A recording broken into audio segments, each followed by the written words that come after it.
Welcome to the Analytics Power Hour. Analytics topics covered conversationally and sometimes with explicit language. Hi, Val. Hey, Michael. You know, this episode was something different and a little special. For episode 256, we went to Chicago to participate in MeasureCamp. Val, Chicago is your hometown, and you were very involved in the planning and execution of the event.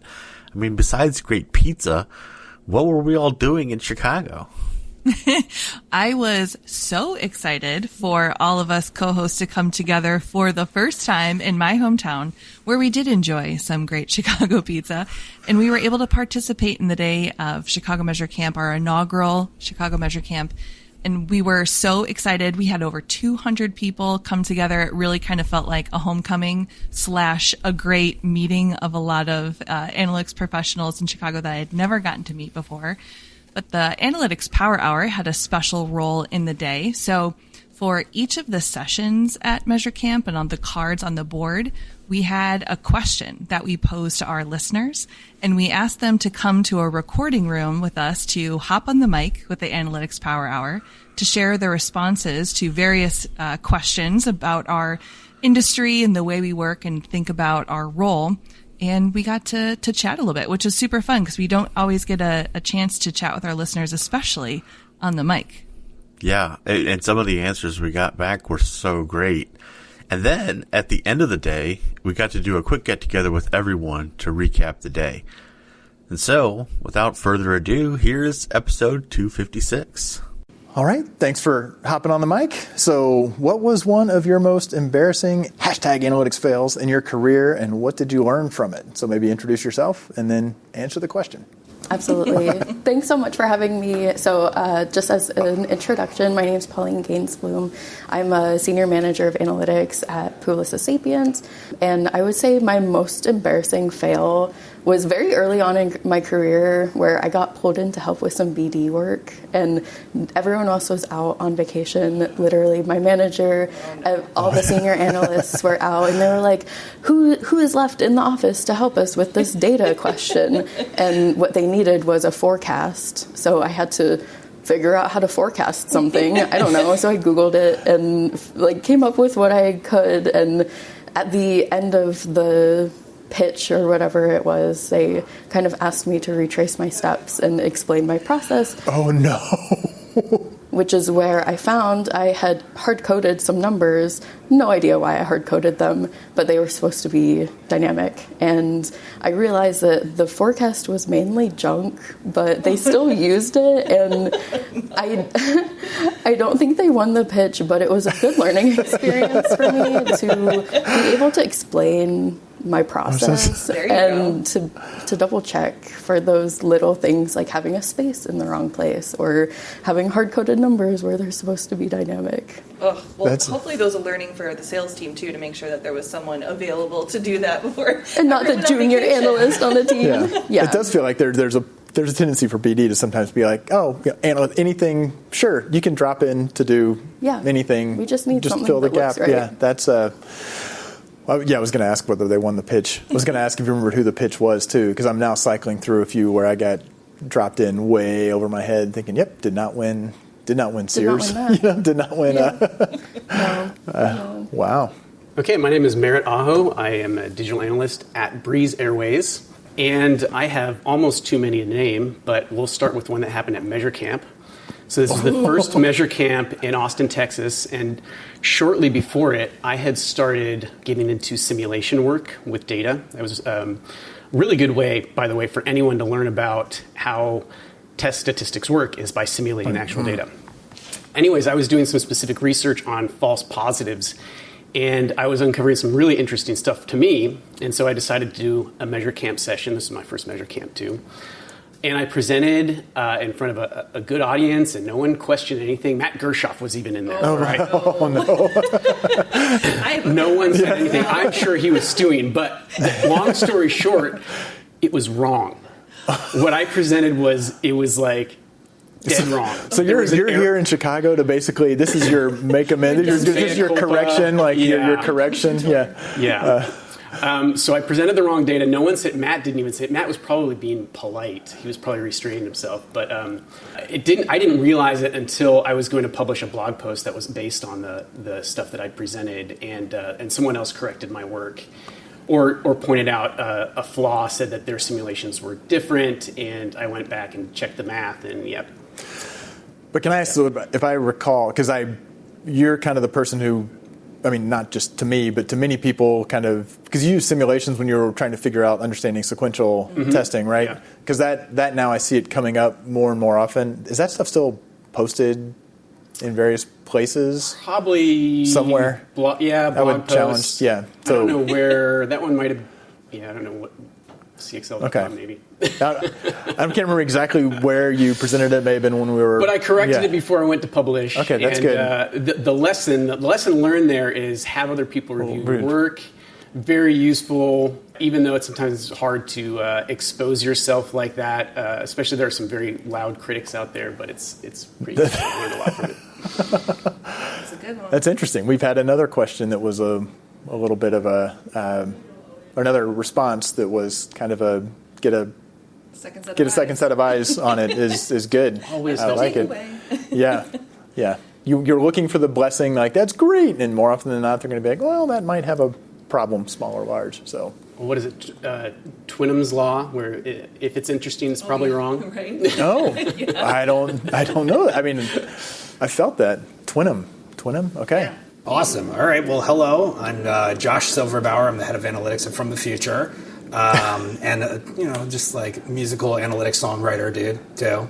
Yeah, I'm thinking about the long history of failure in my career, and the one that just I want to talk about today, or came in and popped into my head, is I was working on this very large, one of the biggest museums. I'm not going to say the name of the museum, but one of the biggest museums was one of my first clients in the United States, and I was in charge of basically updating their Universal Analytics, and I was relatively new to, I had learned a lot about Tag Manager, but this was really my first client as my own agency, and I happenstanced into it through connections there, and I built a whole strategy, a whole plan, built everything myself in Tag Manager, and then for 2 weeks, and I didn't realize this, I said everything was good, it was good to go, I showed them all the tags that I had built, etc. For about 2 weeks, I had forgotten to publish the tags, right? Oh, no. And so basically, I had, and I forget exactly how this occurred, but they had data, and then all of a sudden, it was a new tag manager that they put on there, right? Because I was like, oh yeah, to make sure that there's consistency, we put the new tag manager on there, and it'll have all the tags. Sure, and Josh, all you have to do, all you have to do is exactly. They're like, oh yeah, of course. We don't know anything about analytics, so just do whatever you tell us. And so I said, switch out the tag managers, and everything will just start humming along, right? And I just didn't publish the tags, right? And so for 2 weeks, their entire data dropped off, and they just had no data during that period of time. And then but no one, the funny thing about it was I found this out. They didn't find this out. That's a little Josh. troubling. Yeah, I know, right? It's they're oh, everything's great now. I guess but yeah, it just for me, it was a lesson in just QAing, because this is my brain in general is oh, I'm so excited about the project, and I want to do the project, and everything about the project is fun and exciting up until QA, and then I'm oh, it's done. Yeah, we're good. This is just done. Yeah, and now I am definitely the first thing that I do at the end of a project is just go into real time and just make sure it's there. And so when people are making fun of real time, and so many people are real time, blah, blah, blah. It's as a QA, it's good for QA. As a QA, it's very important, So that was definitely a humbling lesson in don't get too cocky about the project. Make sure that you're really paying attention to the outcome and the end. But Yeah. It's a good one. That's a good one. Yeah. I am gonna throw we got like just a little bit left, so I would love for you to do a quick little background and plug for Universal Sunset. Yeah, okay. Just for absolutely. funsies. So those of you who know me, you know that I have created probably the industry's only rock opera. I would say You're coming on the industry's only explicit analytics podcast to talk about it. right. It's all about defining the size of the pond. JD Power Awards. It's called User Journey Volume 1, and actually User Journey Volume 2 is 90% done. And we have basically, just real quick while I have the time, we have a bunch of different veterans in the analytics industry who join us on this adventure about an alien named Cookie who has to go find a new universe after his universe was sunset. So the first album revolves around that. The second album revolves around him exploring new universes. Amazing. Which would have been awesome if you said that it was actually done, and then we actually found out in real time that you'd actually forgotten to publish. Oh, I forgot to press the... He was like, I'm getting no feedback. It's like, well, I checked real time. you listened to it, Nothing's but awesome. Well, thanks for joining us, Josh. A twofer, yeah. Yeah. All right. Good one. So Val, what's one of your biggest analytics fails? It's time to step away from the show for a quick word about Piwik Pro. Tim, tell us about it. Well, Piwik Pro has really exploded in popularity and keeps adding new functionality. They sure have. They've got an easy-to-use interface, a full set of features with capabilities like custom reports, enhanced e-commerce tracking, and a customer data platform. We love running Piwik Pro's free plan on the podcast website, but they also have a paid plan that adds scale and some additional features. Yeah, head over to piwik.pro and check them out for yourself. You can get started with their free plan. That's piwik.pro. And now let's get back to the show. All right, well, this pain is still real, even though it happened like 12 years ago. But when I was first getting into digital analytics, I wasn't as business focused or business centric with what I was doing because I was so wrapped up in like, are the tags perfect? Are we collecting all the data? Like, is the e-commerce, store, collecting all the events? Did we push the tag to production? Did we push the tags to production? Exactly. So I didn't have the appropriate focus on what mattered most, but I would like go into my little cave and produce analyses of things that I found to be interesting. And there was one occasion where there was a lot of competition over who was going to get the homepage hero real estate or the first position for the menu on our corporate website. And one of the things that I noticed is the homepage wasn't even in the top 10 pages for entries to the website. And so I was like, you know what I'll do? I'll call it a front door analysis. And these are the top 10 pages, and here's what people do when they arrive. And I thought this was like the hottest shit to hit, I don't even know, the street. And so I thought I was going to like produce this and like shop it around to each of the content owners so that they could think about like, oh, imagine your experience as the entry point. What would you do differently about the way that this is constructed or thinking about the next experience? This is wild. This sounds so good so far, so I'm waiting for the turn. Whoa.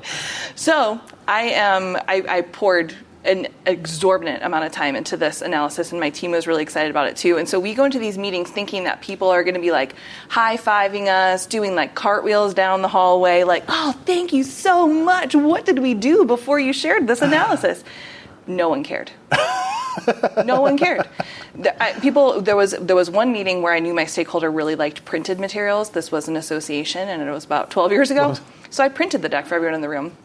And there was someone who actually said, when this meeting is over, can we just destroy all these and pretend we didn't have this conversation? Because I don't plan on updating this content for the next 5 years. And I was like, crushed, absolutely crushed. I was like, why isn't everyone just like banging down our door for like, because again, the beginning stages of our program, we were still trying to ramp up interest in how we use data to make better decisions. But I wasn't being a really good partner in that scenario. And so thankfully, I started going to some conferences and realized, oh, maybe if I recenter my priorities around what these people care about versus what I find interesting in my little cave when I come into work on Saturday morning when there's no air conditioning, maybe then people will care. And so I started to make that pivot and just like never looked back, because making the priorities of the business my data work is what really opened the door to really enjoying my role in analytics. It does seem like, because the idea doesn't seem bad, so it seems like would have been, if you'd actually asked to gauge interest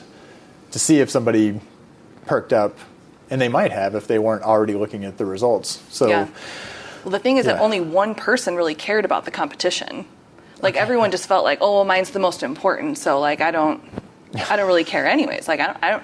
It's no different to me if someone like thinks their content's more important because of course it's mine. And so I was trying to like use it as a way to like diffuse the number of meetings I was dragged into about who was going to get the homepage hero from Tuesday to Thursday because we had to like rotate them. Like, this is ridiculous. But yeah, so everyone just felt like, oh, I'll just make sure that my boss is the squeakiest wheel, and then I don't have to worry about it. it's awesome. But anyways, that was a big pivotal moment for me, quite a huge fail. But it's a learning you've taken with you ever since. I sure have. All right. Good one. Well, a lot of those are some good stories and reminders to make sure you are QAing your work and getting a second set of eyes, whether it's tagging or even a model that you're building. Here's our next question. What's a commonly held belief within analytics that you passionately disagree with? My name is Jessie, and I work for Wilson. They're analytics manager on the ecom team. So I would have to say it's persona development based on demographic. Oh, I love it. Okay, yes. Tell us. Yeah, I feel like now, like whether you're doing analytics or you're a marketer, like it's like, okay, we need to develop this persona. Who are they? Female, male, age group? You know, we gotta know them so we know how to communicate with them. I feel that's what everybody's trying to do. But for me, I feel like it's good to know the demographic. You know, you can refine your message, whatever. But then sometimes just based on my experience, there's not a lot of like actionable things you can do. So for me, I think in addition to demographic for persona, well, quote unquote, development, it's more important to look at, you know, kind of their purchasing behavior. Yes. So for, let's say like, so my company, we're trying to figure out who are the people buying pickleball, right? Because everybody's playing pickleball right now. And then, so we're trying to see like, okay, do they purchase like tennis before and then buy pickleball? Or, because we're trying to figure out if there's any opportunity like to cross sell them. Because in my company, like we have like different line, like sportswear, tennis, and then we often see like cross sell between those two, but not so much like other sports. Like for example, people who buy baseball glove just buy baseball glove, right? There's not like really like transcending the sportswear. But then what we do from, you know, analyzing those like purchasing behavior, people who bought pickleball, we see that it's really transcends like different sports. Like people buying basketball actually also buy pickleball and stuff. So that's kind of like tell us like if we want to talk to them, maybe, you know, we can like cross promote like sportswear and then kind of see like, okay, do they buy sportswear? What's the next thing they bought? Or like within pickleball like category, what's the first thing that drives like new purchases? Is it like paddle or footwear? It's actually footwear. Like people buy footwear first. So I think it's good to know the demographic. Like, of course, it's geared toward younger and also like older, and then like a little bit more like female than male. But then in addition to that, you also have to layer in a lot of like the purchasing behavior, especially like what they purchase together with, like what's the next best thing to, you know, talk to them, and then we can kind of like orchestrate the journey and so on and so forth. So I would have to say like the thing that I disagree the most is to develop persona solely based on demographic. I know it's a really fancy word. People want to do like persona, but you know, there's so many things to like consider. Yeah. Absolutely, that's a great one. I love that. Really? Thank you. Oh my God, I'm like so nervous because I was like, I love the podcast. I've never been on a podcast before. For years, especially for just that example you provided, I was like, behavioral personas are so much more powerful than demographic personas. Yeah. And so it's sort of like, oh, don't go looking at zip codes. Go look at other behaviors that are like this one. Like, so for example, like people who bought pickleball and basketball. Right. Well, who are these people? Yeah. Right. You wouldn't pick that up from whether they are soccer moms or drove this minivan or whatever other demographic information you have. Exactly. Yeah, no, for sure. Yeah, so it's like interesting to me. Yeah, especially looking at those like purchasing behavior. That's awesome. Yeah. Any thoughts on that, Julie? Have you gotten a lot of pushback on that opinion at work? Yeah, for sure. Especially like, you know, talking to the like our partner, like different business unit, because they really love demographics data. So I think it's good to kind of like show them the data and, kind of, okay, this is what we see from the data. And then we just like saying just because we think.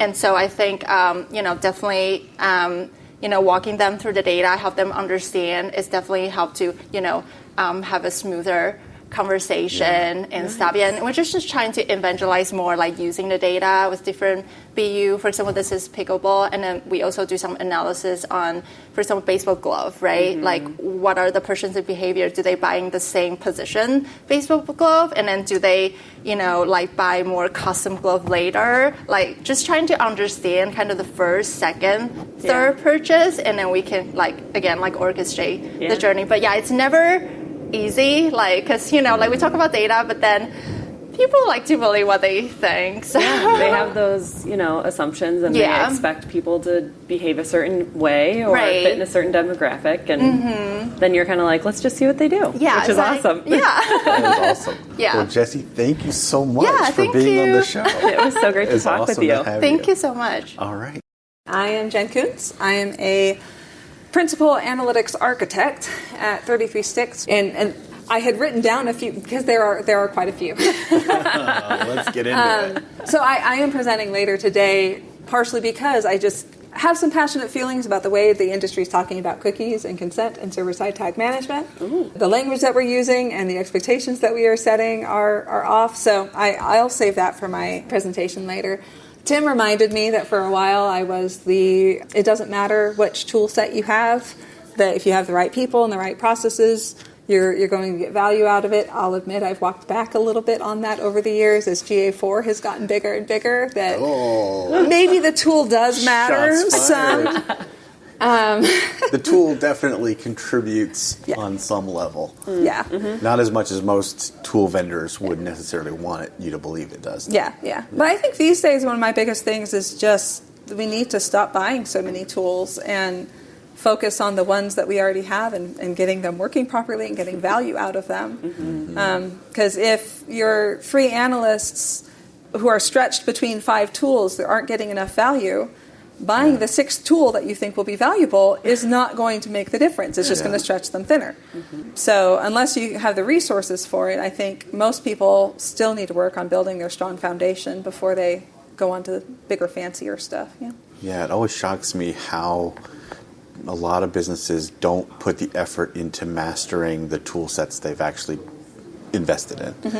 And that serves both of us as consultants pretty well. Sure. But realistically, when we walk into those organizations, what we want for them is the success of using this data effectively. And you just get presented with these challenges all the time where it's like, well, yeah, I can show you how to do this, this, and this, but you've got to want to do this as well. Yeah, absolutely. And I think that it's easier to throw money at a new tool than it is to solve the processes and problems and technical debt and all of the things with your existing tools. It's easier to start with a blank slate when you have the naive vision of what you're going to achieve with the tool before reality is set in. But I think we all need to be much more honest with ourselves. Right? Yeah, it's always more fun to be part of a rollout than a maintenance. Absolutely, things haven't been bogged down and ruined yet. So Oh, that's a good one. I like that. That's a really good one. Vendors love me. That's right. Yeah. Hey, no vendors allowed. We talk about analytics, not tools. That's right. Oh, that's awesome. Hi, I am Matt Polycastro, a colleague to several people who are on the podcast, previous guests of the podcast as well, but just general analytics and data science person. Welcome doing back. Experimentation. Oh, I'm so excited when you guys are asking this. Data does not speak for itself. Our job as data practitioners, analysts, data scientists, whatever, is that we are fundamentally storytellers. We have to be able to communicate what things actually mean to people and build narratives around those to get buy-in. You cannot just show someone a dashboard and expect them to be able to, grok whatever you think that they should be getting from this. It is not self-apparent. You need to sell your work. Wow. And you are a data scientist. Yeah, have worn many hats, but I've been in a data science role kind of on and off. That's a challenging. Is it? Well, Do you think that's a challenging view for someone that's coming from that background? I think so. I mean, it pains me because it feels like I have this conversation every time I go to a conference and talk with colleagues. But yeah, it's just, it seems like over and over and over again, you run into folks who are like, I just don't get it. Like we shared the Excel file with them. Like it should be clear what's happening here. And it's like, well, it is unfortunate, but we do have to be. We have to bring ourselves down to the level of rhetoric, and actually how to win arguments. Because like we're political animals. We live in organizations. We have to work towards the things that we want. Yeah. And I think too, like what you said was you have to bring the story to the numbers. So just because you present a number, they may not understand what is the consequent of that number. Yeah. And so I think it takes the practitioners with the data. They have to step in and say, what does this mean for your problem? It takes that extra level of understanding. And if you're really used to probably being really technical, it's hard to probably step over that line and play the full game. Yeah, totally. I think about it like the blood-brain barrier, It's like it doesn't go through that, so you have to like find a way to jump across. Oh. Yeah.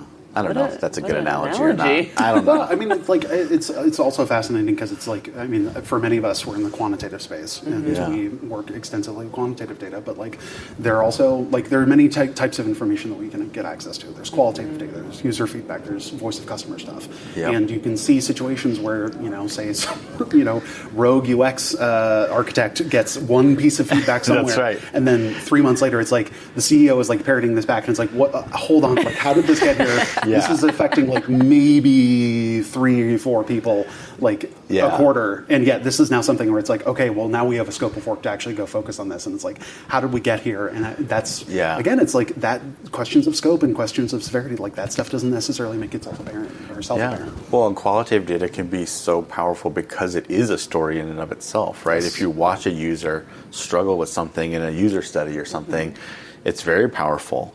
You're like, whoa, what is that? Like, we should look into that. But that's where I think as quantitative analysts, we can come back and say, okay, now let's go look at our quantitative data set to see what is the size of that versus sort of like, well, one person said it and we don't need to change the entire website because it's literally like 3 people a quarter or whatever. So it's, I mean, again, it can be a virtuous cycle, which I feel like I have said. I may have even said it when I've talked to y'all before, but like it can be a really beautiful feedback loop of you can get those stories and then go and validate that with data, and then what does that uncover or make clear, and then how do you bring that back to the customer and bring that back to other people to get that additional information? So I can throw out more non sequiturs. Non-consensus reality is broken. We have to adapt to the times, but Outstanding. So good.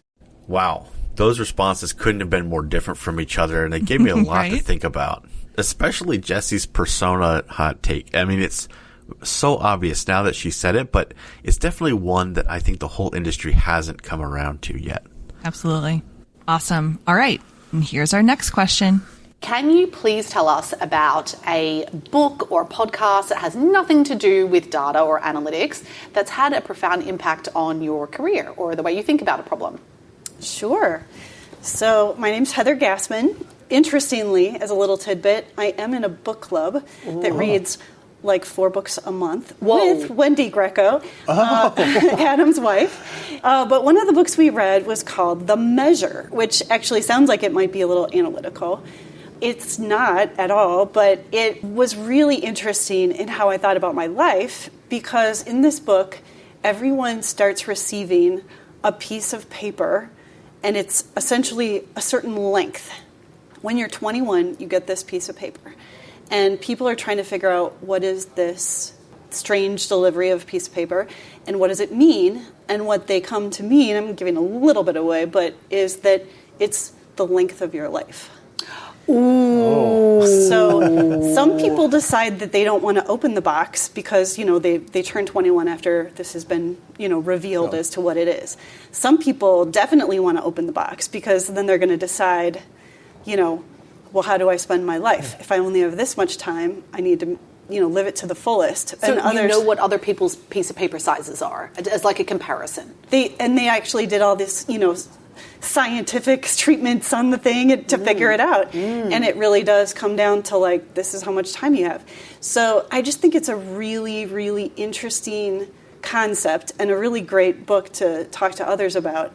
In how would you choose? What would you do? Would you look in your box? And what would you have done differently if you knew? Do you think? Like, I mean, we only have so much time in this world, but it really helps you.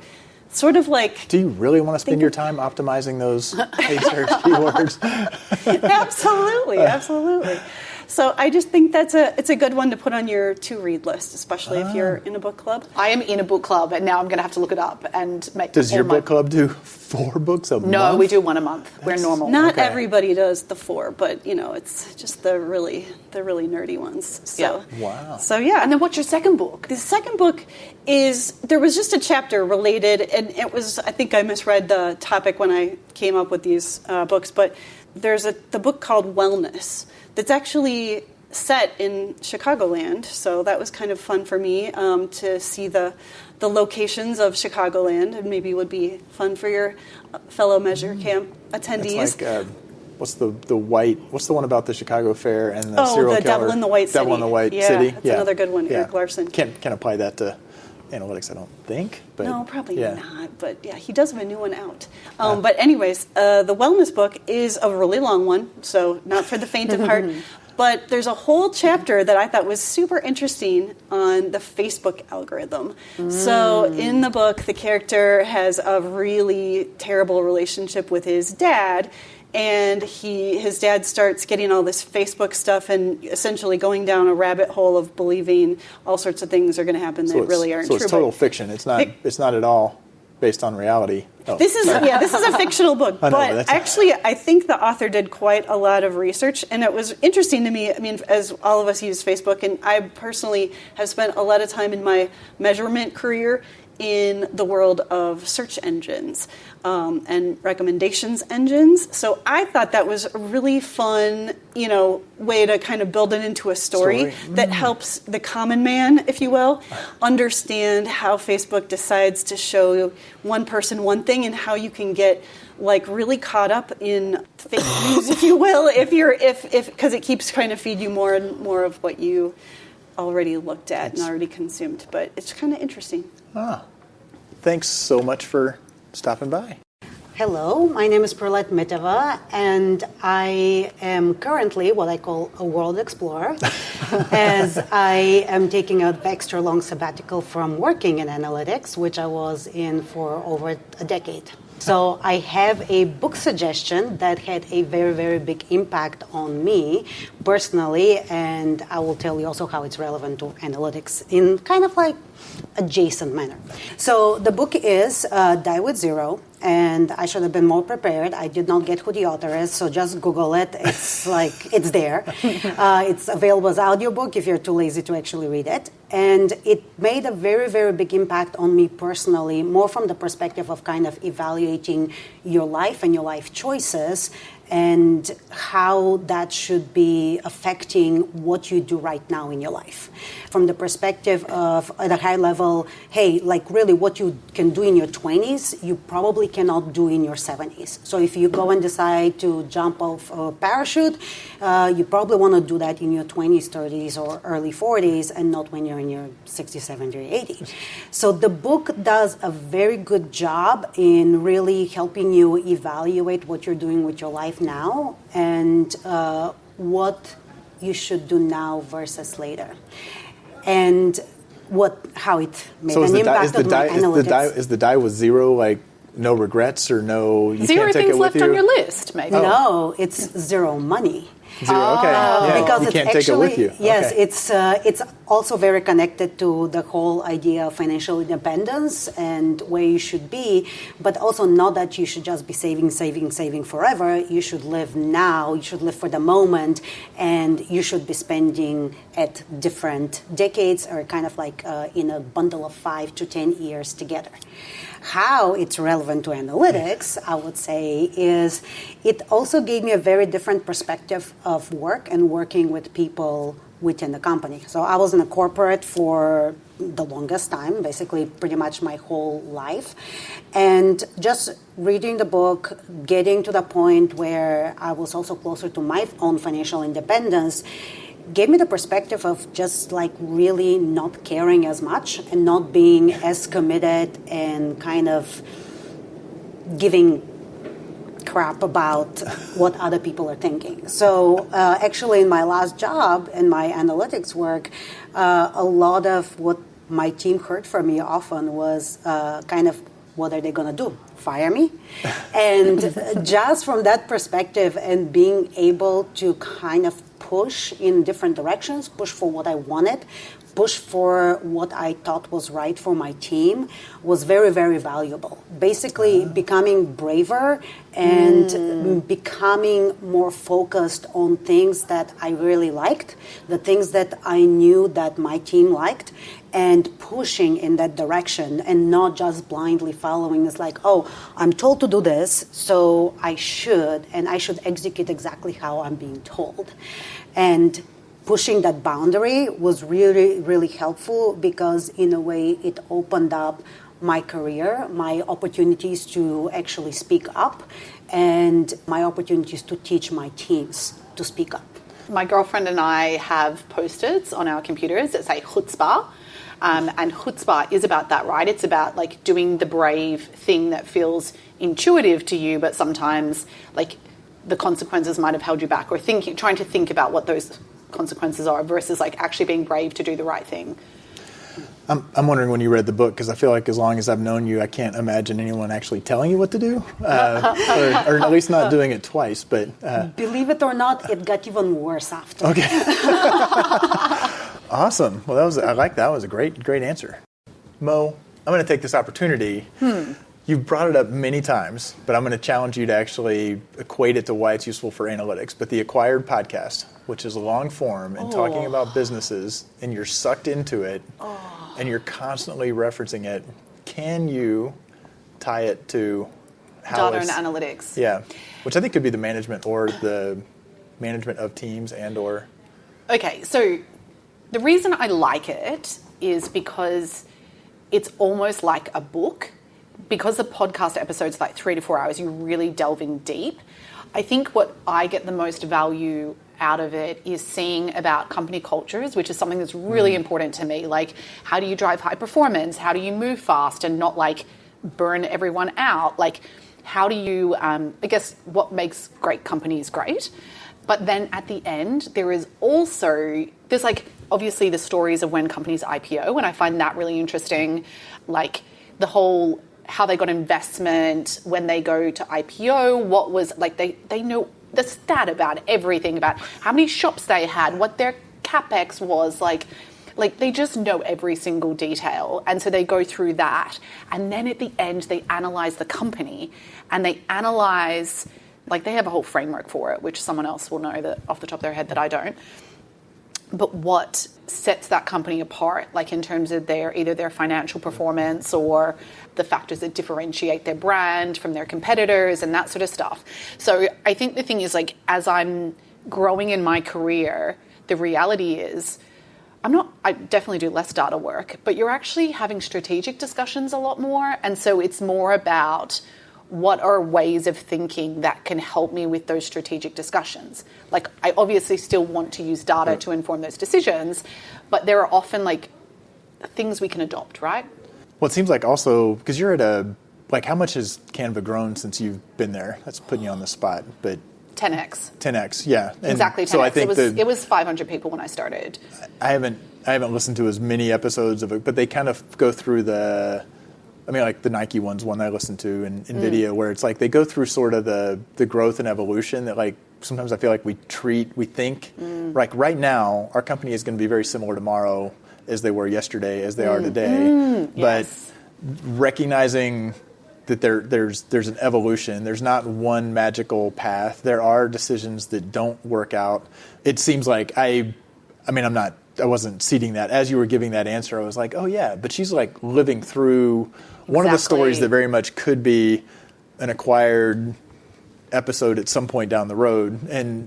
Where you kind of ended with what they do is they talk through and think about the company and the operating environment and the competitive environment and what they did and what worked and what didn't. And I'm like, that for analytics, like that's the way we should be somewhat taking a longer view, not because if somebody needs their weekly report, it's not saying, no, let's talk about the overall evolution. But I did not know what your answer would be to that. And I wasn't sure what but as you were talking, I was like, that's why it has a hook. The great thing about a MeasureCamp and all coming together, especially the Chicago MeasureCamp, is that everyone seems to have brought their spouses. So I got to have a good old chat with Julie earlier, which was delightful. Oh dear. And I think when I described this about you, she would probably agree in terms of being like incredibly well read, like across what's happening in the industry, probably so much so that you don't have enough time for all of the other stuff, in addition to all of the crazy things you do, volunteering and running things and all of that sort of stuff. Parenting, spousing. Okay. Yeah, all the things. So you're a man that probably has strong views on non-data and analytics books and podcasts that have changed your career. Yeah, this is one. I mean, I think I might have contributed to this question. I had in a very short period of time read Stumbling on Happiness. Sorry, Stumbling on Happiness, which I think is Dan Gilbert. And I think it's actually in like the self-help section. Of course it is. I read Blink by Malcolm Gladwell. Ooh. And I read Brain Rules by John Medina, who's like a neuroscientist. And to the life of me, I think many of them said some of the same things. They were all basically about the brain and how we don't, stumbling on happiness, that we think something's going to make us happy and then we get there and it's not. And Blink, our intuition can be very trusted and amazing. We don't fully understand why, but it also cannot be. So like those three, and I just read them at a time when I was starting to dig into data visualization and becoming more aware of the need for communication. And somehow I just read all of those and I was like, oh, there's a whole aspect of the way that we bring things in. We're trying to analyze how customers are going to behave, but customers are human beings and they're messy. There's not a magic formula. Probably more so on when communicating effectively to stakeholders, trusting people's intuition. The kicker is that I will remember anecdotes, like one of them, I think it's maybe Blink, where somebody like sees somebody across the street and their memory is super clear. They see Queen Elizabeth or something. Clearly my brain doesn't remember enough of it, and just swears that she was wearing something. And there's like photo evidence that they weren't. So the same sort of thing that goes on with unreliable eyewitnesses in crime, but like the various anecdotes from those like crop up all the time when it comes to, okay, you're trying to communicate this. Don't just think that because, here's this messy heat map and you figured out what it means that you can just flash it up and it will work. So, and they're bigger, like I'm not comfortable like buying a book in a self-help section just because I've got whatever various forms of. So did you just buy it online then and send it straight to the house? I'm not sure where I got it. I had a physical I think I actually did buy it, but I couldn't find it because somebody had recommended it. And I was like, why isn't it in a section that I would go to? And you're like, the section that you probably should go to. Probably the section that I should probably constantly spend a lot of time in. So it was kind of like a three, because I just can't keep straight which ones were which. And it's interesting, Gladwell's people like either like him or don't like him, and I was a big fan for years, but I'm starting to get a little sycophantic on some of his podcast stuff. So, but I thought it was a great. I feel like a couple of those books I have in Audible ready to go and haven't started them for various reasons. Like I do feel like you need to kind of be in the right headspace too. Yeah. What's your point about, to your answer on the Acquired podcast, thinking of that as a book that it goes for? That's a good, like that can be the intimidating, like I don't want to start it because it's like 3 or 4 hours. Like, yeah. You can stop it and you can pick it up later, just like a book. Yes. So, cool. So, Michael, after listening to those responses, do you feel like you understand Tim a little better? Absolutely not. No. No, those are definitely some good, interesting read ideas I'll have to add to my either listen or read list. I especially want to check out that recommendation from Perlette, Dying with Zero. It's a really novel concept. I'll have to look into that one for sure. Yeah, for sure. So, thank you for joining us. We would love to hear your thoughts on what function or feature you get most excited about when you get to use it in things like Google Sheets, Excel, Power BI, or anything you use in your day-to-day work, and why. My name's Ken Williams. I'm the founder of Dive Team. And my answer is hopefully one you haven't heard, which is that I really get excited about data SQL like orchestration tools. The biggest ones are DBT and Dataform. Yep. I've heard, Mel, you talk about DBT before. We're like DBT's biggest user, I think, at Canva. Yeah, I started in DBT, and then when Google Cloud acquired Dataform, started using Dataform, and now I'm in it very deep. And for me, the reason that I find it so exciting is because there are problems that I find difficult to solve with raw data. And because I spend so much time in my role working across a lot of clients, I spend so much time doing the same thing over and over again, writing queries to get data in a certain format so that I can use it. And with Dataform, I do it once, I schedule it, I copy and paste it across clients. It makes just getting data organized and set up in a templated way that I can use it so easy. So I have been very deep into using it with Google Analytics, like a lot of people. But what we're doing with the group that I work with in my daily life is expanding it across lots of data sources. So we've got this library we're building of off-the-shelf models that we can just plug in. Yeah, so if somebody's like, I use Meta Ads and Google Search Console and Google Analytics, it's like, well, obviously everybody does. So I've got all those things, plug them in, 5 hours later, I've got like a really robust data warehouse. And it's all possible. That's fucking genius. Yeah. I told you, this is the most interesting questions of the day. Yeah. Okay, so what is the primary difference do you find between that and like a DBT? Like, are there differences you've noticed or things that have made you prefer it? When your day-to-day use of Dataform and DBT is super similar. DBT has a few features that Dataform doesn't. Like, it doesn't document your models quite the same way, although BigQuery has a lot of built-in documentation. I think that Google Cloud probably wants you to use that instead of replicating DBT's models. And there are some little functions, like if you want incremental tables, it's kind of manual with Dataform, and it's really out of the box in DBT. You can do everything, it's just a little different. Oh, I feel that's a sticking point. I feel incremental tables is like...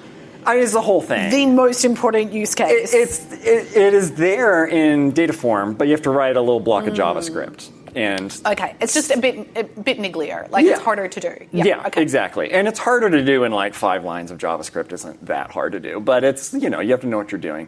To me, though, the big difference is with DBT, and the reason I switched is because with DBT, I was almost always using DBT Core, which means you have to spin up a server to host it or run it locally. Whereas Dataform just runs in BigQuery. So you don't have an application, and it's just one less thing to monitor, and that might go down at some point. So almost everything I do is in BigQuery typically, unless a client really insists that I use Snowflake or something else.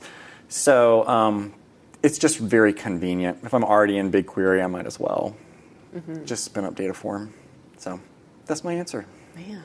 Yeah, that's a good productivity one.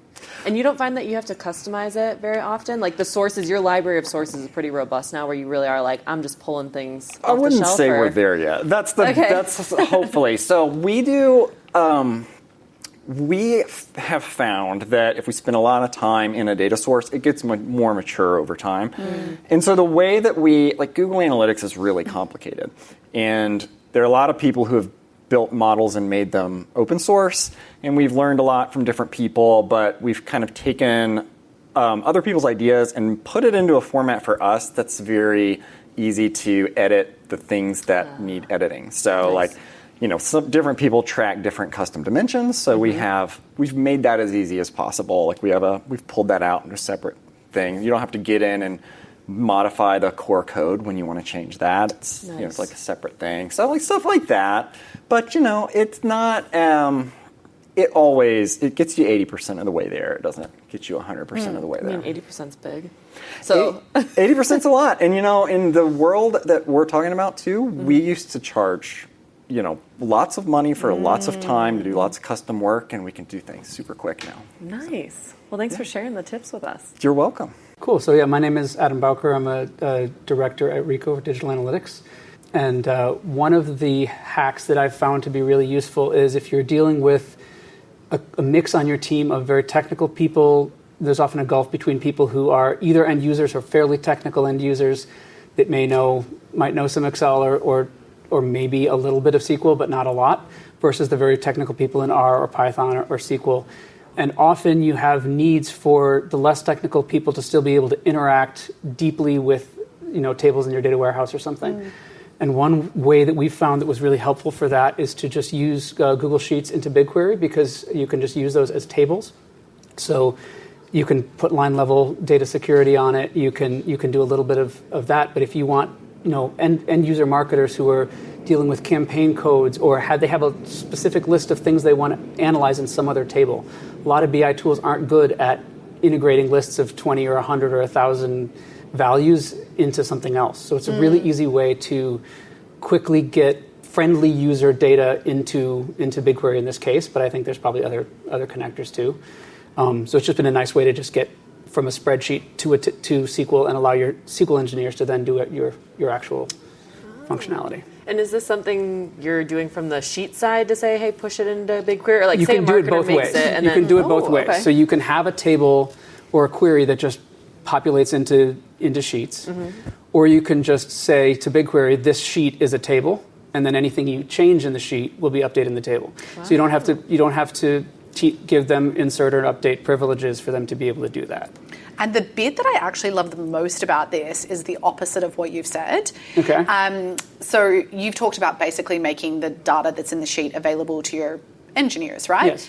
I actually think it also provides a gateway for your less technical data team to get an introduction to BigQuery and to be like, oh, this is a familiar setting. Yeah. This is what it looks like here. Okay. And the funny thing is, like, I know so many people that are like Excel gurus, and I'm like, you can do SQL. Like, if you are very good at Excel, SQL is the thing you should learn, because it will be very intuitive to you, I think. And it's like that is creating a bridge for someone to be then like, okay, I'm going to learn BigQuery. I'm going to start learning some SQL, which I think is so cool. I found that to be generational too. Like a lot of the people who are 30 or 40 and up learned in Excel. All the newer people are learning R or Python. Yeah. So we found if you take the Excel concepts and bring them into SQL, then that'll work for some people. A having clause, a where clause, that's what this means. It's this is how you do it in a pivot table. Yeah. But if you know Python first, then that's not going to make any sense totally. to them. Totally. Yeah. So Brian Hawkins here. I'm head of optimization technology at AdSwerve.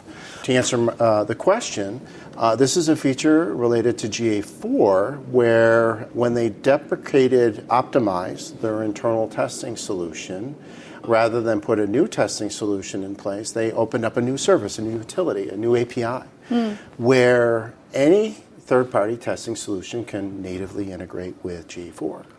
Which is pretty cool. That's actually fucking cool. It's very cool. And so now everyone assumed you need Adobe Analytics to use Adobe Target.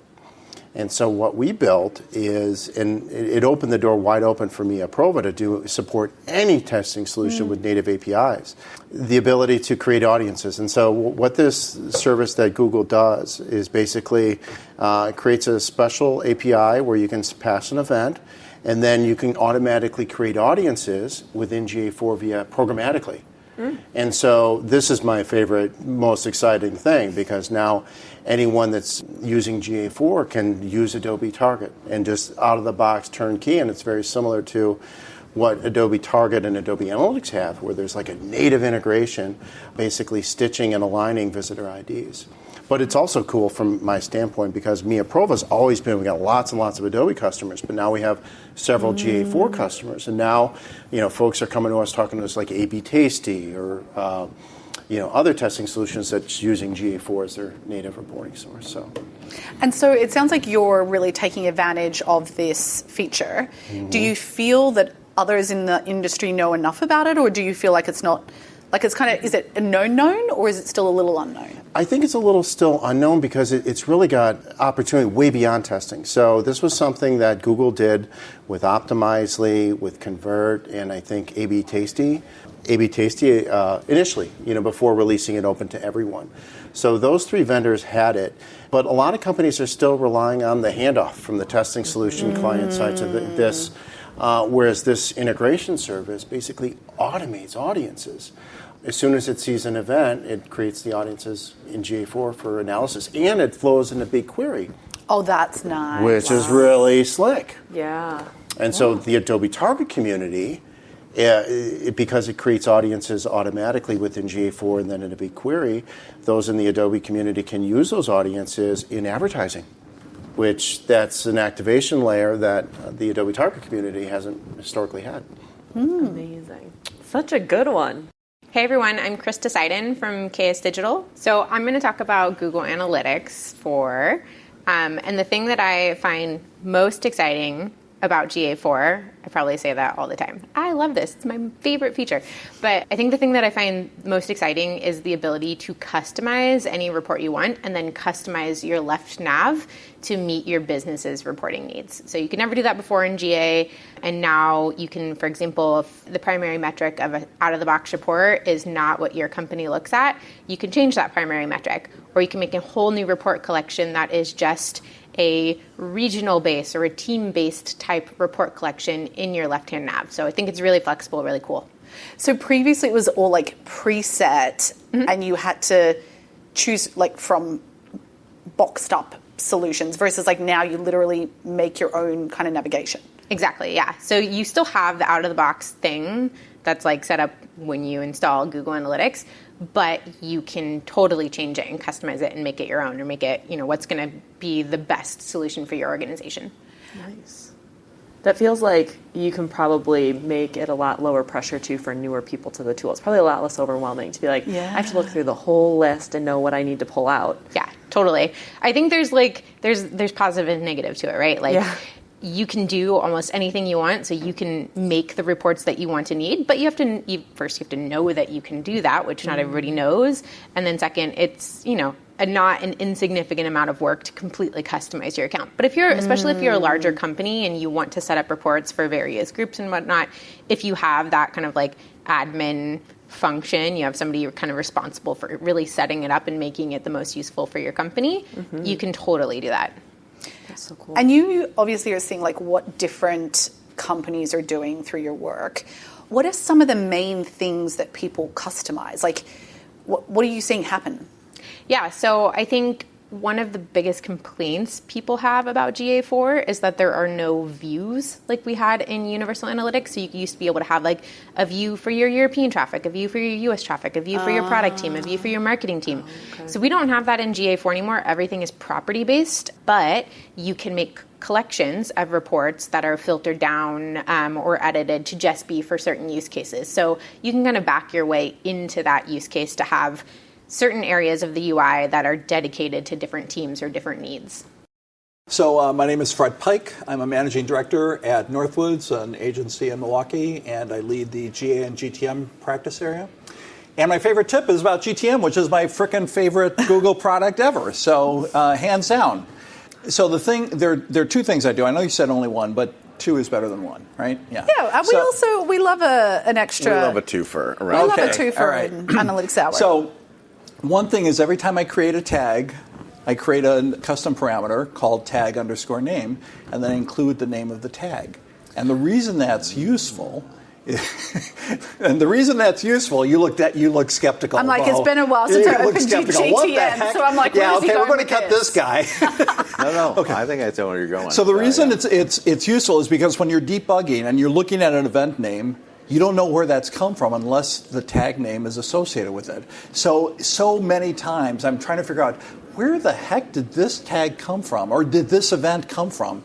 And if I see the tag name, I know it's mine. If I don't see the tag name, I know it's some other source. And there's like 5 or 6 different ways that events can get sent to GA4. But at least I can try to figure out where that event came from and once I know that, then that helps me down the troubleshooting line. Big time. So the bad thing about the tag name is that there's no way that I've found so far to do this automatically.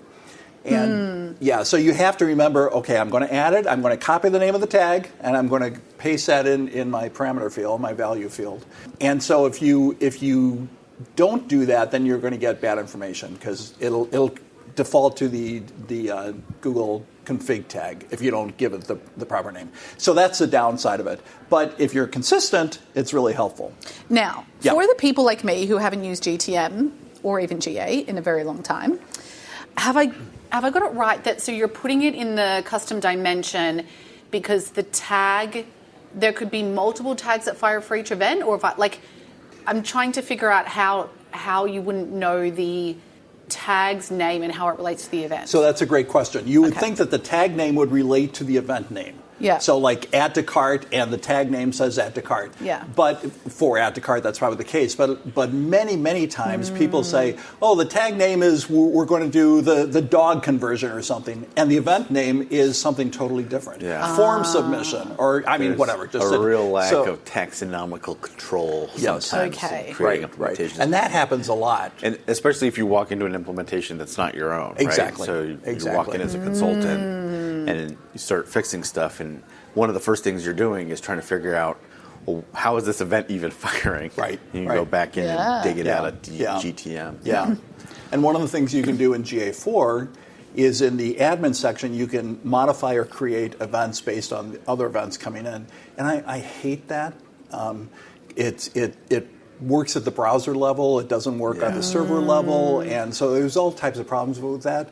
But you can get such confusing tags in that modify and create events section. Yeah. So I always, once I see that, if I can't convince a client to get rid of it, I put a GA4 admin event as the tag name. So at least I know where it's coming from. So that's one of the things. That's a nice tip. And I promised you two, right? All right. Oh, yes! Do I get double Lucky payment? second. Do I get Lucky double second. payment? All right. Yeah. Okay. So the second one is related to notes. And in Tag Manager, you can add a note to anything, a variable, an event, a trigger, a tag, whatever. Use it. Frickin' use it. So you tell yourself 6 months from now, what was I trying to do with this? Or if you're copying something from somebody's blog, include the link to that so you know where that came from. Yeah. So again, 6 months from now, you're not figuring out, why am I doing this? Where the heck did this come from? So that has been really helpful to me too. That's awesome. Yeah, because a lot of times you'll be like, I need to find an answer for this, and you find a good solution on like some blog post, but like then a couple months later, you're like, where did I find that? Yeah. And you're Google searching all over again. And that happened because I took over a client years ago, and one of the notes said, Larry found this in a blog. And it's like, oh my God, who the heck is Larry and what blog? So it's like they documented it, but it was worthless. So that taught me to. I mean, you can go down your list of usual suspects. There's not that many good quality GTM blogs out there. I'm like, there's also not that many Larrys at the company, surely. Oh, yeah. Well, unless it's a 50,000. It was a big hospital. Okay, all right, there was a lot of Larrys. And it was a new client, so I got to know Larry over the years. But well, those were some great tips. Thanks so much for coming along. Yeah, absolutely. Thank you, My Fred. pleasure. So those responses all just happen to be very Google ecosystem heavy, but these are some really great ideas, I think, for folks to try out inside of their own work and organizations. Yeah, absolutely. All right, jumping into our last and final hop on the mic question from MeasureCamp Chicago. All right. Well, thank you for joining us. The question that we are interested in your response to is, when interviewing an analytics candidate, what is your favorite question to ask and why? My name is Adam Greco, and I'm a product evangelist for Amplitude. I've been in the digital analytics space for 25 years. Early employee of Omniture, been a consultant, been on lots of different sides. So You've seen some shit. Yeah. You said I'll have a lot more hair. So I kind of look at this question in two ways. So you phrased it as, if you're interviewing someone, what is a question you ask them? And I actually use the same question whether I'm interviewing someone or if I am interviewing for a position. My big thing, and it's actually something I just talked about at MeasureCamp, I did a session, how to turn analytics from a cost center into a profit center.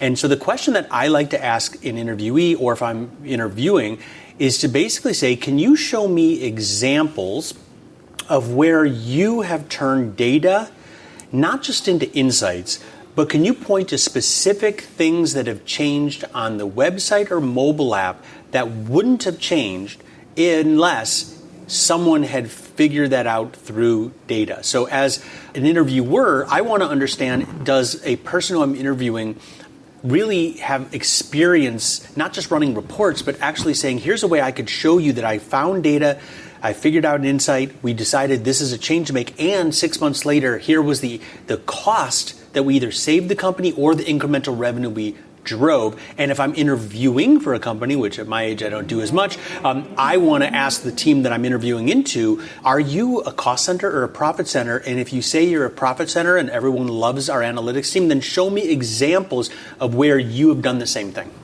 I love that.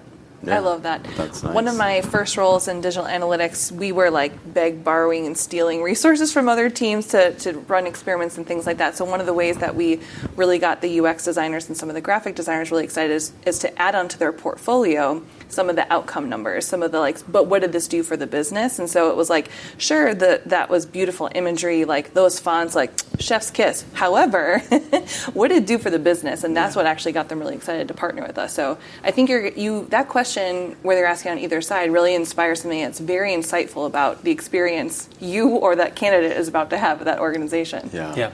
And then I like that you bring it to the interview when you're looking for a job, because that says so much about the company you're thinking about joining, as opposed to, maybe other companies you might have an option of working with, which is a big determining factor in kind of the quality of life you'll have inside of that company, right? Because it's... Yeah, exactly. And, when I worked at Salesforce, I'll tell you, the team that I took over, they weren't super happy at first because they were just running reports.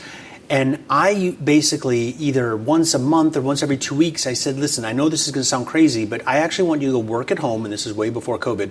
I want you to work at home for one day, and I want you to just turn everything off, and I want you to go use Salesforce.com. Find something that you think stinks, and then go into the data and see if your theory is supported by data. And then I want you to go work with a couple designers or a couple people at the company to say, what would we do to fix this problem? And every month, I had like 5 or 6 people on the team. I got 5 or 6 really interesting ideas. I would go to my boss's name was Kendall, he was a CMO, and I would run them by him. And we would try a couple of these. And to tell you the look on an analyst's face when the CMO says, I want to try your idea, and then we try it, and if that turned out to either save us a bunch of money or make us a bunch of money, I used to joke with my wife, I said, that employee of mine, locked in for a year. Because at what other company are they able to say that they had a direct impact? They could say, I impacted Salesforce.com. And that is such a powerful thing to do for employees. And if you are an employee at a company, and your company, if you can't prove that everything that you do every day is leading to the bottom line or helping the company in some way, why do you want to work there? And so go find another job and find a company that would value enough to really give you that empowerment. And I think that's what makes the digital analytics field really exciting, is there is an opportunity to have an impact, but I think we get a little bit lazy sometimes, and it's hard, and I don't think we try hard enough. And I always tell people, try harder. This is, if your company's not doing this, go to another company or make a change. Push them to do this. And if your boss doesn't get it, then there's other bosses who will. Hi, my name is Sam Burge, and I'm Senior Manager of Data Science and Analytics. So a little bit of background. We have done a lot of college hires in the past, and a lot of times there's a lot of nerves in it. There's a lot of pre-prep and training, so they go through a very specific format to answer a question.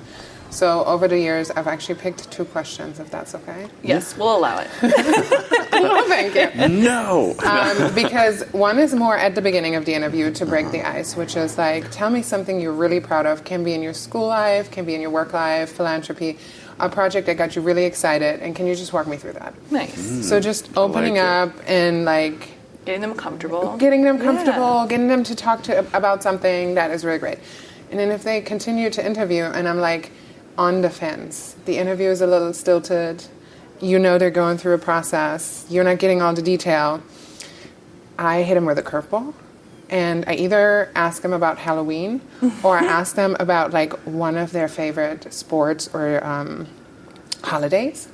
So what's the actual question that you ask about? So, for example, somebody I asked before, I was like, so tell me, how do you celebrate Halloween? And do you enjoy dressing up, going in the office or outside? Do you like trick or treat with the family?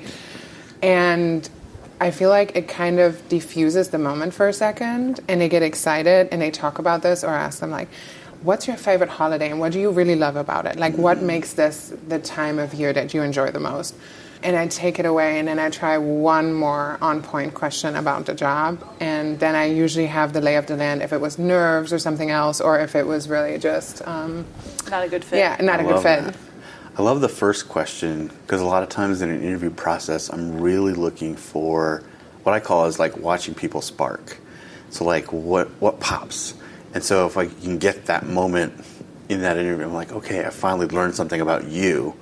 And it's so valuable. So that first question is, I think, a really great one for that. Great way to open. Right, and you learn so much. So if they pick a project, right, and they walk you through it, and you can see that they're taking certain steps or the way they talk about their private life, and that spark comes out. But you can also tell, is that the right fit for this position? Mm-hmm. Like, it sounds a little horrible, but you know, like, oh, is it more tactical? Is it more strategical? Which role did they take on? What did they do? So that's why I really like it. And people get excited and they feel a little more comfortable, I feel like. Yeah. I love to see people share their passion. Yeah. And sometimes when they've worked really hard on something, it really comes through. Yeah, and it's lovely. And you learn so much. Like, it's so much fun. Or you find common ground and you can really start getting into a really great place of a conversation. Yeah. I like that. It's good culture fit stuff comes out of that too. Yeah. Well, the Halloween question is also really good for culture fit, right? Right. We dress up in this office, so. I was asked, I actually stole this. I was asked this in an office before because that's what they did. They went all out on Halloween, and everybody's listening who knows which company that was. But yeah, they went all out on Halloween. They're like, can you come with us? We have won multiple years in a row. Very fun. Wow. Very fun. I like it. No pressure. No pressure at all. But then when we went remote, I adjusted it and I asked about the holiday or something else to just like get that feel, because that question diffused me in that interview, and I've used it since then, and it's like a good figuring out at the end if this is the right thing. Love. My name is In Liu. I am the Senior Digital Analytics Manager for Adobe's Experience League website. So I typically ask this question in the last, because usually you go through, introduce yourself, what do you do, challenges, etc. That's normal. But I really want to get out of the candidate as how do you improve your analytical skills, right? Oh. So typically that's how you can ask an open-end question, and then you can say, if this person has a fixed mindset or a growth mindset. Oh, I like that a lot. I've asked similar questions over the years too. I'll ask people like, how do you gain new information or build your skill sets in the analytics space? Yes. I remember I hired an analyst just because they mentioned Simo. I was just going to say that's right. I love that. You're like, check. I was like, perfect. You're in the right headspace if you're, Everything so else. What are some of the things that someone could say, like, oh, I take Coursera courses, or I go to conferences? Like, what are the things that when you hear it, you like really light up, like you get really excited because you can tell that they're very eager and proactive and like really passionate about this industry? Oh yeah, a great tick for me is if people listen to podcasts like Analytics Power Hour. Oh, I've heard there of you that. go, right? You know that podcast. Please tell us more about. No. Yeah, that's one really good thing about, and also people go to conferences such as MeasureCamp, Chicago, as we are here today, or if they go other things like, Adobe Summit, they go to Super Week in Budapest. Nice. So those are the opportunities you can network with people and also grow your industry knowledge, right? Because we are digital analytics professionals, things change so much and so quickly here. Yeah. So you need to really absorb all the opportunities you have to upskill yourself. I have noticed, I wonder if your experience, if you've seen this at all, is there are some people who are like not as outgoing or don't learn in the same ways. And so like, I've always tried to leave open sort of like, okay, well, maybe you don't want to go to a conference because that's not your style, or like you're senior, kind of more introverted or whatever. But like, do talk about the ways that you do that. But yeah, like people read books or take courses or collaborate on like projects with others or take on little projects. Like those are the things I look forward to. Yeah, 100%. Yeah, and you mentioned about the blog before, right? And also even the traditional media, like read a book. We still refer to Web Analytics 2.0. That's 10 plus years, but still the Bible in the industry, right? So if that person say, "Yep, I read books and I trying to upskill myself through that channel," that's totally fine. Or if they get fired up on Measure Slack, that's another good one. Participating in communities like that is really helpful. And also depends on your industry knowledge, right? So for instance, if you are more towards Google Analytics, perhaps you read more about that, or you go through Google trainings, or if you use Adobe products, you go to Experience League, or you use Adobe training materials on the website. So those are great examples candidates can show their desire to learn. I like that. I like the way you put that, because and to your point, Michael, there's like something for everyone, but like, show us you're in it, right? Like, what's your thing? And so, it's a good question. I might. I remember, because when I started out, I was like, well, I want everyone to be like me, and then as time went on, it was like, well, Michael, unfortunately, that's just not going to happen. So, maybe we should be open to other perspectives. And the other thing we didn't talk about is social media as well, right? So, for instance, if you follow people on Twitter/X, or if I see the candidates has mutual connections in the industry. So you can see how many connections they have on LinkedIn, for example. How many of those are mutual connections that you know really well in the industry. So that can be also a good indicator, not necessarily a question you ask during the interview process, but it's a great indicator that you know this candidate is eager to learn, which is what I look for the most. Love it. That's those were so good. Which one do you think you're going to steal when running your next interview? I mean, if it wasn't obvious, it's absolutely going to be the Halloween question. I think that's like a great way to open it up. I know. It was really good. All right. Well, we had so much fun asking these questions, but we also had a great time doing the live show recap at the happy hour. So we'll transition over to that. Hi, everybody. Welcome. It's the Analytics Power Hour. This is MeasureCamp Chicago. Thank you so much for having us. I want to introduce you to my co-host, Mo Kiss, all the way from Australia. And Tim Wilson, all the way from Columbus, Ohio. Julie Hoyer from Cleveland, which rocks. Val Kroll from right here in Chicago. And I'm Michael Helbling. All right. Oh, we also want to give a huge shout out to also all of the sponsors that made today possible. That is Telium, Amplitude, Zilker Trail Consulting, Gentis, UTMIO, Publicis Sapient, and McGaw. And of course, Ken Riverside and the whole 4th4 Productions crew doing great things for Chicago Broadcasting. All right, we just wanted to share a couple of thoughts from today. We had a great time hanging out with everybody, but what were some of the highlights of today for all of you? Highlight for today, I mean, I didn't get to go to as many sessions as I would have. Actually, one of the highlights is like the needing to bring your hands as to which session to go to, because every single slot had really tough choices. But I did go to John Lovett's custom GPT, which I've seen him talk about it. I'm intrigued with what he's done. It was a fun, kind of engaging, building a custom GPT on the fly. So that's gotten me that much closer to actually trying that out. And then I'll say, because Josh Silverbauer, I got your last name right, didn't I? I just had one of those momentary, I'm like, oh shit, did I just... The parody songwriting about analytics, which was like 30 minutes, and we had more songs than we could review to go through. So that was like, to me, felt like the spirit of like an afternoon. That needs to be an afternoon session forward. So that was another great one. Nice. That's a good one. Fun. Are we just going to go down the row, I guess? All right. So I got Michael really guiding the flow of the... Yeah. I did my job. It's done. Just leave. Yeah. Get off the stage. So I went to a couple sessions. One, I think he's still here. Alex did a session on third-party cookie strategy. Just kidding. That was like your closing slide. So no, that wasn't his actual talk. It was server side, the good, the bad, the ugly. And I've never seen a presentation that kind of like walked through all the different players and like the pros and the cons, and it led to a really good discussion. So kudos on that one. And there was another session that I didn't go to, but I ended up talking to multiple people about. Are we going to server side tagging on the analyticshour.io site? Are you You running with that now? Yeah. It's on my to-do list. Cool. So Awesome. I learned everything I need to know in your session. Good. So all set. Bing, bang, boom. So I didn't actually go to this one. It was by Florent, doing vendor evaluation without losing your head. And there was a pro tip in that one that I thought was really cool. We're all familiar with RACI, like responsible, accountable, consulted, informed, but he added a B to the top for budget and to be thinking about the person who sets the budget. And I was like, that's fucking gold. So I can't wait to do that. Go to it? I did. I was doing a mic session at the time. So. But you have Where'd you get the pro tip? Yeah. I got hot tip from your wife. Oh. Wow. Or those. Wow.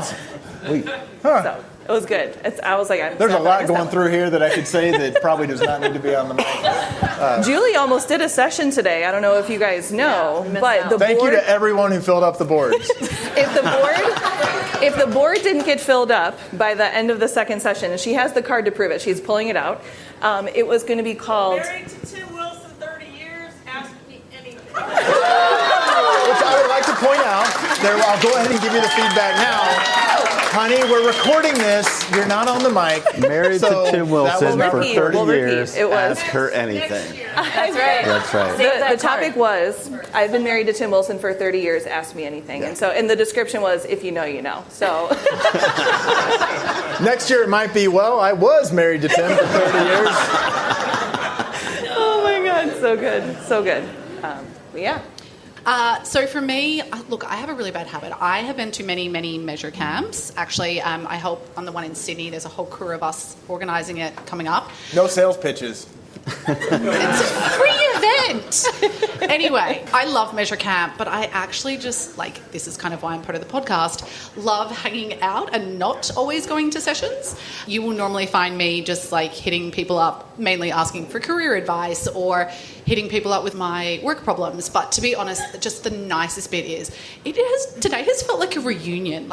There are so Truly. many Yeah. people far and wide that I have met across the industry or spoken to and never met. And it has honestly just been incredible. And as someone who has been to lots of Measure Camps, Chicago's first year, shit hot. You guys nailed it. Such a great vibe.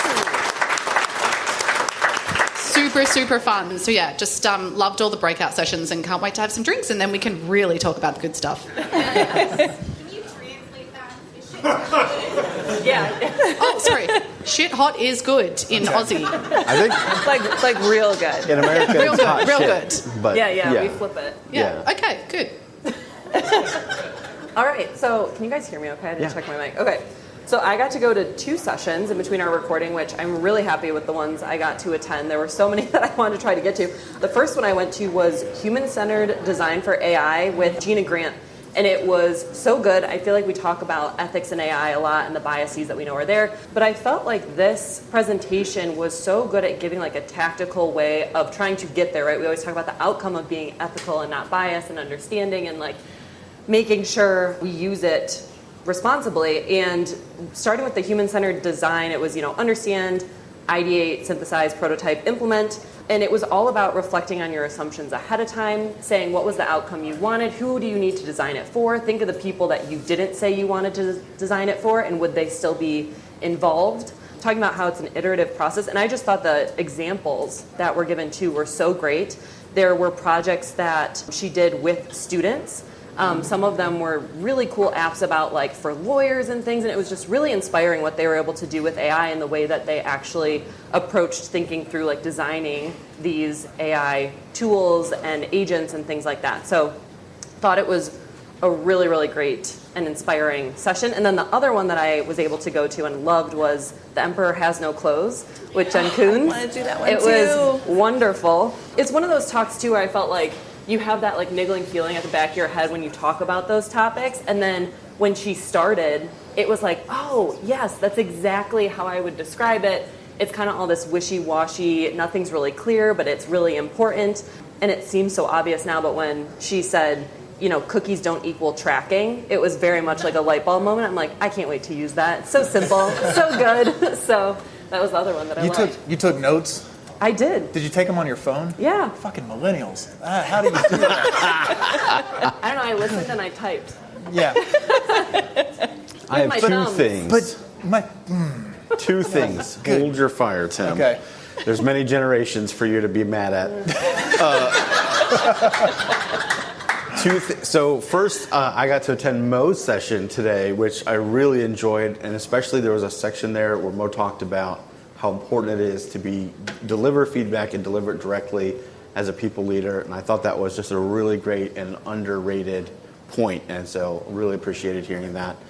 The other thing I will say is it's about the people in this room, and like kind of tagging on to what you said, Mo, there's so many people in this room that I've met before, and so many people I met today for the first time, but have interacted with on Measure Slack or on Twitter or LinkedIn or whatever. And I don't know if other industries have this kind of stuff, but it's too late. I'm not switching. I'm staying in this industry because it's so much fun to be part of communities like this and get a chance to do that. And I'm immensely grateful. And thank you to MeasureCamp Chicago for putting such an amazing event together where we could all be here and do that. And it was so cool to see. I so didn't expect to see so many people from so many different places come to Chicago. I guess it's an easy flight. So we'll see you again here next year. And, of course, no show would be complete without a huge thank you to Josh Crowhurst, our producer, who's in Hong Kong. We'll get him here eventually. And thank him for all he does for the show. And all he's about to do for all. Yeah, that's right.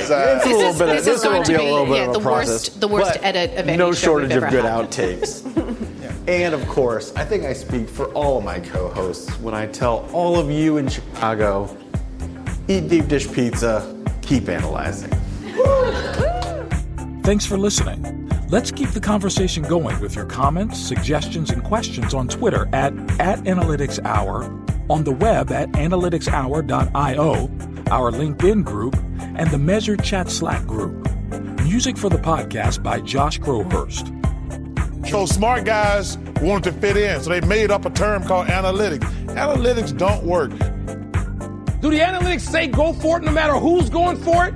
So if you and I were on the field, the analytics say go for it. It's the stupidest, laziest, lamest thing I've ever heard for reasoning in competition. Enjoy the rest of MeasureCamp and, try to share accurate information this one. That's your challenge for today. Your challenge, yeah. Do we have time for me to grab some water? Sure. Yeah. Are you sure? Yeah, but why don't I just get one of the girls to get it for you? Cool. Thank you. We're producers. Okay. Could I Yo, get some Julie, pizza? can you grab a water real quick? And Can maybe you grab a a cookie? water? A what? You know a cookie and some pizza? No, I'm just kidding. I think we've I got was what we like, need here. jeez, Fred, pushing the friendship. Thanks so much for coming Thanks for in, Fred. participating. Wow, I think I'm we've got sure what it'll we be need. included. Yeah. So good. Thank you. Love the energy. Yeah, exactly. Oh my God. Attention! Attention! May I have your attention? Thank you. I love attention. All right, we're just going to do a really quick thing, and thank everybody for holding on through all the little hiccups we've had with the audio. It's totally normal for podcasts to do this. And Yeah, you never get to see If everybody could come back tomorrow, yeah, we'll same time, we'll have redo this whole fixed. thing.